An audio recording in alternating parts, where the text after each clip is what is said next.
Je suis Emmanuelle Casguillot, épidémiologiste de la nutrition et directrice de recherche à INRAE. Je travaille dans une équipe d'épidémiologie nutritionnelle qui se situe à Bobigny, dans le Cress.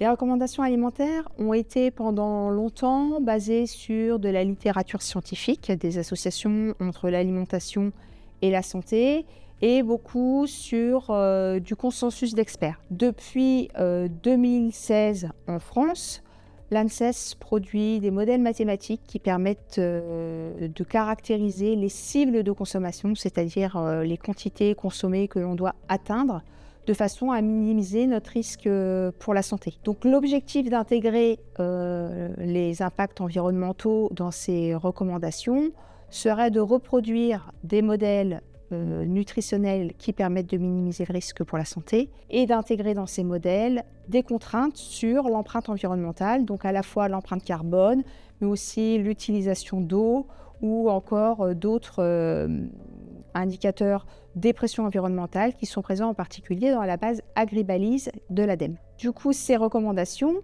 elles doivent être mises au point pour différentes populations. On va très probablement commencer par intégrer des recommandations pour la population adulte, mais il faudra à l'avenir décliner aussi ces recommandations dans d'autres populations. Donc pour les recommandations qui allient à la fois les aspects nutritionnels et les problématiques environnementales, on a quand même un certain nombre de difficultés parce que si pour certaines consommations, on a un certain alignement entre les propriétés nutritionnelles et les propriétés environnementales, c'est-à-dire que, par exemple, des aliments bons pour la santé vont avoir des impacts environnementaux faibles ou à l'inverse, des aliments qui sont moins sains pour la santé avec des impacts environnementaux forts, il existe quand même un certain nombre de groupes alimentaires pour lesquels on a un conflit entre la dimension environnementale et la dimension nutritionnelle. Et donc, c'est en particulier sur ces groupes alimentaires-là qu'il faut réfléchir de façon à réussir à identifier la cible de consommation qui permette à la fois de répondre aux références nutritionnelles et également à limiter l'impact environnemental.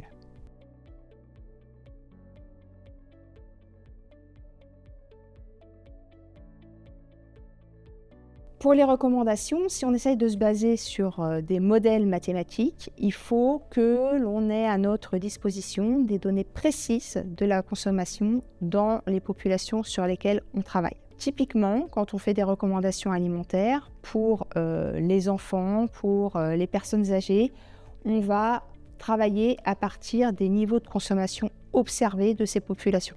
Et puis ensuite, on va adapter les recommandations génériques pour la population adulte à ces populations particulières. Pour des populations encore plus sensibles, en particulier comme les populations précaires, il faut également avoir un certain nombre de données de l'état nutritionnel et de la consommation de ces populations. Et c'est ça qui est difficile à l'heure actuelle, c'est de réussir à conduire régulièrement des études qui permettent l'accessibilité à ce type de données. Il y a d'autres populations qu'on peut aussi considérer dans la recommandation. C'est le cas par exemple des populations d'outre-mer dont on a beaucoup entendu parler au congrès de la SFSE, pour lesquelles les recommandations ne peuvent pas être appliquées juste à partir des recommandations alimentaires, par exemple des adultes en France hexagonale.